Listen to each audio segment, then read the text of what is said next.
আসসালামু আলাইকুম ওয়া রাহমাতুল্লাহি ওয়া বারাকাতুহু। আপনাদের মাঝে আবার আসলাম আমি দিন ইসলাম। দোয়া রইল আপনাদের আমার জন্য।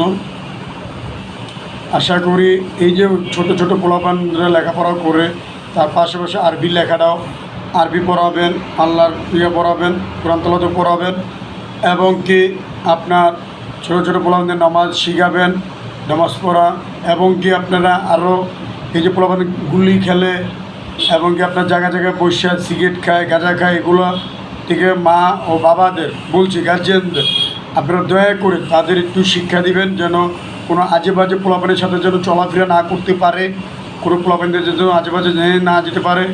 এই সিগারেট খাওয়া, গাঁজা খাওয়া এগুলো বন্ধ করবেন আপনারা। পাঁচ ওয়াক্ত নামাজ পড়বেন, আল্লাহ বিল্লাহ পড়তে বলবেন, আপনারা নিজেরাও পড়বেন, সবাইকে দাওয়াত দিবেন নামাজের, সবাইকে বলবেন যে ভাইয়া নামাজ পড়ুন এবং কি সবাইকে বলবেন এবং ছেলে মেয়েদেরও বসায়ালে আপনি নামাজ পড়াবেন, সবাইকে বলবেন বাবা নামাজ পড়ো, সবাইকে বলবেন নামাজের কথা। নামাজ ছাড়া কিছু না, নামাজও পড়বেন, নিজে খাওয়া দাওয়া করবেন। আসসালামু আলাইকুম রহমতুল্লাহ।